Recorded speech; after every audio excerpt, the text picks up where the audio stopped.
G ലൂക്കോസ്, ഇപ്പോൾ ഇതാ ഇവിടെ കണ്ടില്ലേ, വനം വകുപ്പ് ഉദ്യോഗസ്ഥർ അവരവരുടെ പക തീർക്കുകയാണ്.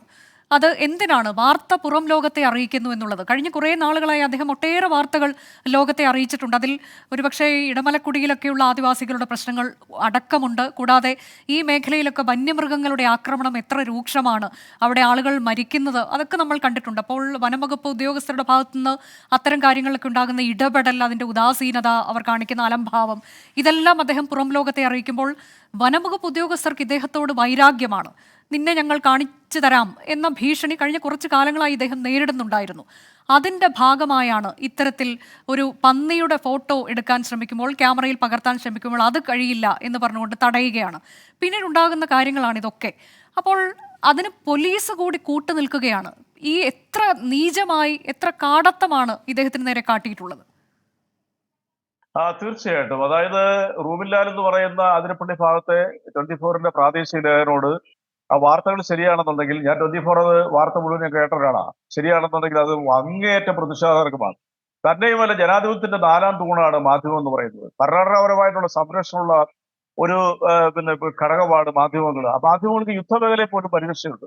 യുദ്ധമേഖലയെ പോലും അവർക്ക് റിപ്പോർട്ട് ചെയ്യാനുള്ള പരിരക്ഷയുള്ള ഒരു വിഭാഗമാണ് മാധ്യമം എന്ന് പറഞ്ഞാൽ. മാധ്യമങ്ങളെ പോലും കൂച്ചുവിലക്കിടുക എന്ന് പറഞ്ഞാൽ പിന്നെ നമ്മുടെ ജനാധിപത്യം അസ്തമിച്ചു എന്നുള്ളതാണ്.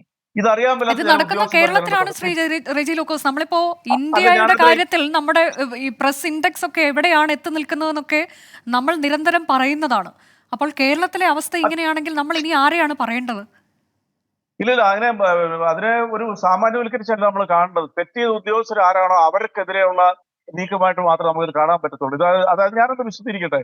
ഈ ഫോറസ്റ്റ് ഉദ്യോഗസ്ഥന്മാർ ചില ആൾക്കാർക്ക് മനുഷ്യരെ കാണത്തില്ല, അവർക്ക് മൃഗങ്ങളോട് മാത്രമേ താല്പര്യമുള്ളൂ. മനുഷ്യരെന്ന് പറഞ്ഞ വർഗത്തോട് ഇവര് മനുഷ്യരാണല്ലോ എന്ന് സംശയം തോന്നും.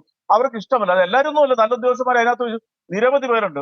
ഇപ്പോൾ ഇവിടെ സംഭവിച്ചെന്താ, ഈ പറയുന്ന ആതിരപ്പള്ളിയിൽ ഒരു പന്നിക്ക്, ഒരു കാട്ടുപന്നിക്ക് പരിക്കേറ്റു. ഇത് അറിഞ്ഞുകൊണ്ട് അവിടെ എത്തി അതിന്റെ ചിത്രങ്ങൾ എടുത്ത് വാർത്ത കൊടുക്കാനായിട്ട് അസമയത്ത് പോലും അവിടെ പോയി സാഹസികമായിട്ട് പോയി അത് കൈകാര്യം ചെയ്തൊരു മാധ്യമ പ്രവർത്തകനെ അവിടെ വെച്ച് തന്നെ അദ്ദേഹത്തിനോട് മോശമായി പെരുമാറുന്നതനുസരിച്ചുള്ള റിപ്പോർട്ടുകൾ പുറത്തു വന്നപ്പോൾ ബഹുമാനപ്പെട്ട വനമന്ത്രി അതിനെതിരെ അന്വേഷണം ഉത്തരവിട്ടു.